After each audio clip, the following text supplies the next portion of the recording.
Hi, welcome to the gym. Today's workout is going to talk about thinking for success and how to do that. You have the power to change your thoughts, and your thoughts have the power to change your life. A lot of times we think our thoughts are true, and we think they're the only thoughts that we can have about whatever the topic is. This simply isn't the case, and we're going to talk about that a little bit. There is something called the cognitive behavioral cycle. You've probably heard of cognitive behavioral therapy, and it's based on this cycle. It starts up here with our thoughts, and our thoughts create feelings as a reaction. So if I'm having a happy thought, I'm thinking, wow, I'm having a great day. I like what I'm doing today. I'm excited about it. That thought is going to create a feeling of excitement or well-being or something positive. And then my feelings create my behavior. Behavior reinforces our thoughts. So if I'm having a good day, my behavior is going to be upbeat. It's going to be motivated. I'm going to be success-oriented. I'm going to be having a good day. And that behavior will reinforce the thought of, wow, this is a good day. Look at this good day. I'm doing my plan. It's all working out. But if our thought is negative, today, it's just so hard. I've just got these cravings. I just don't think I can get through them. Then our feeling would be fear of failure, or it would be hopelessness or depression or anxiety. And then the behavior would be, I'm just holding on. I'm just white knuckling it. I don't think I can do it. Eventually, I'm going to give in to my craving.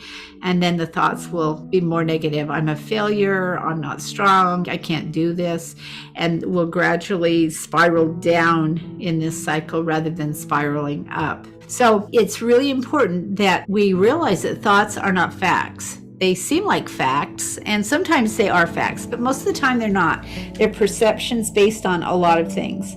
And sometimes they're based on truth. That's what we want them to be based on most of the time, but most of the time they're not based on truth. So when you change your thoughts, you can change your feelings. When you change your feelings, you change your behavior. When you change your behavior, you change how you think about yourself and other people, and your ability to be successful and to withstand hard times becomes different as you start to think about it differently. So there's a book by John Maxwell called How Successful People Think. So I want to go through these with you and identify which ones you do and which ones you don't do that you might want to consider doing instead. First one, they look at problems and obstacles as challenges and opportunities for growth, rather than as just roadblocks that they're never going to get around. They believe progress equals success, not results equals success. And that's a big difference. If we feel like we have to succeed every time, if we do that thing every time, and if we don't reach whatever the goal is every time we have failed, then we're setting ourselves up to fail all the time, because life is a series of doing and practicing, and we're going to not get it the first time or the second or the third time. But did I do it better this time than I did last time? So that's progress. Progress is success. They focus on their vision and they don't get distracted from their vision. A lot of times when we feel discouraged, in order to feel better, we distract ourselves from our thoughts and we do something else. And the second we distract ourselves is the second that we start to fail. They're disciplined and are consistent with what they do. And that's big. And these are little tiny steps. If you did better today than you did yesterday, you don't have to be perfect today. But did I do better? Did I take a baby step forward today? And am I consistently trying to remember to do that? They treat failure as something temporary, and they don't dwell on the past. They look at it as feedback and not as the event. One of my favorite sayings is there's no such thing as failure, just feedback. And so if we look at it as feedback, we can make the shift and move forward. They believe everything is possible if they're resourceful enough. A lot of times it's just a matter of figuring out what resources we need to jump that gap and make it work. And they do it because they want to, not because they have to. Sometimes we have to. It's true. But the more we do things because we want to, and we change the have tos to want to. For example, I don't like to exercise. I've never gotten that endorphin high from exercising. I probably never will. And so exercise for me has become a have to. But just recently, I have found a way to make exercise fun for me. even though I don't get the endorphin high. And so I'm doing it more because I want to and not because I have to. It has really changed my outlook and my ability to be successful. So look at these 7 ways successful people think. Which ones can you relate to? Which ones just seem so far away? And pick one that you think you want to work on. And so for the workout today, evaluate, how is my current thinking? Am I a successful thinker, or do I think and dwell more on fear of failure?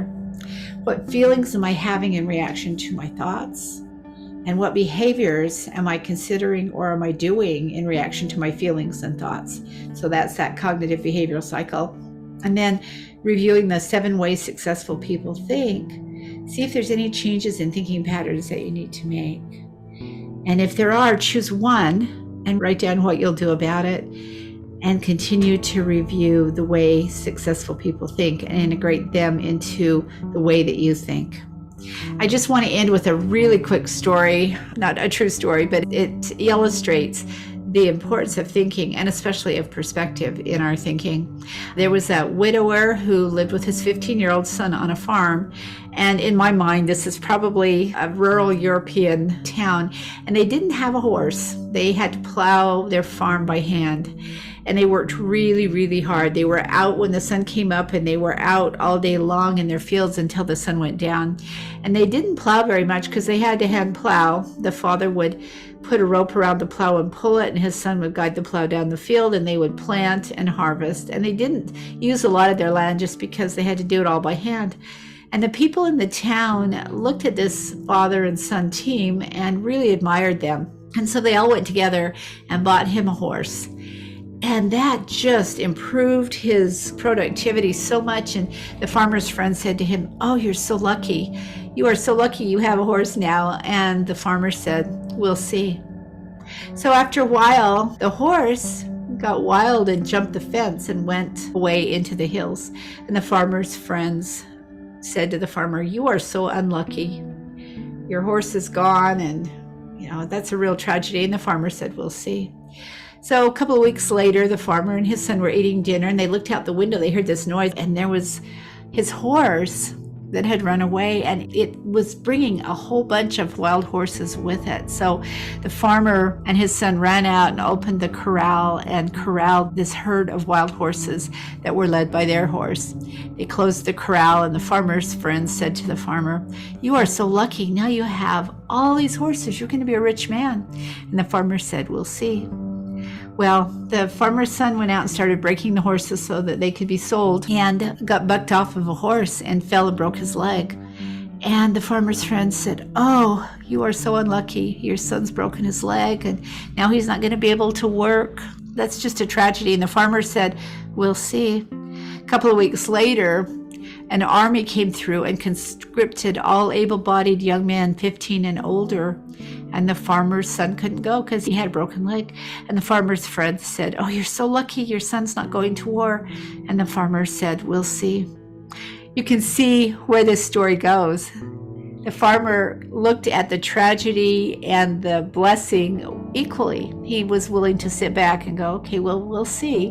He didn't get his thoughts so tied up in one version of the truth that he didn't realize that there were other ways to think and feel about situations. And as we change our thinking, as we're able to stand back and get perspective and go, "Okay, well, that is one way to look at it. What are some other ways to look at it?" Our feelings will change, and our attitudes will change, and our behaviors will change. So enjoy this workout. This is one of those workouts that you're going to be doing the rest of your life. And so get good at it. Get really good at standing back, reflecting, getting perspective, and letting it change the way you look and feel about things. Have a great day. We'll see you next time at the gym.